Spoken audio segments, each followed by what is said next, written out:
D న్యూస్కి స్వాగతం. మహాశివరాత్రి సందర్భంగా కనిగిరి విజయ మార్తాండేశ్వర దేవాలయాన్ని విద్యుత్ దీపాలతో అలంకరించడం జరిగింది. ఆదివారం జరిగే మహాశివరాత్రి పర్వదినం సందర్భంగా అన్ని ఏర్పాట్లు చేసినట్లు శ్రీ విజయ మార్తాండేశ్వర స్వామి దేవాలయం చైర్మన్ వాగచర్ల వెంకటేశ్వర్లు డి న్యూస్తో తెలిపారు. శనివారం రాత్రి 8 గంటలకు అంకురార్పణ, ధ్వజారోహణ, తర్వాత శివనామ జప యజ్ఞ కార్యక్రమం జరుగుతుంది అన్నారు. 15వ తేదీ తెల్లవారుజాము నుంచి మహాశివరాత్రి సందర్భంగా మహాన్యాస పూర్వక ఏకాదశి రుద్రాభిషేకములు, అనంతరం అమ్మవారికి కుంకుమార్చన జరుగునని, మధ్యాహ్నం అన్నప్రసాదం 12 గంటలకు జరుగుతుంది అని ఆయన తెలిపారు.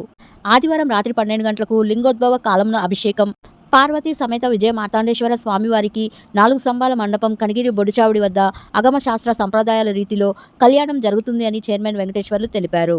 భక్తులు స్వామివారిని దర్శించుకుని తీర్థ ప్రసాదములు స్వీకరించవలసిందిగా ఆయన కోరారు. పదవి ఇచ్చిన ఉగ్రనరసింహారెడ్డి గారు ధన్యవాదాలు.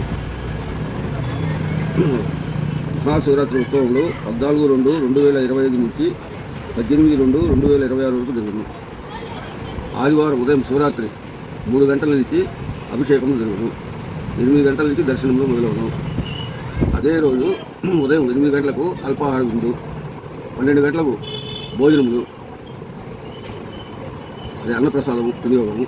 సాయంత్రం 8 గంటలకు 4 స్తంభాల బొద్దుసావిడి వద్ద శివపార్వతుల కళ్యాణము ఘనముగా నిర్వహించబడను. ఆ రోజు రాత్రికి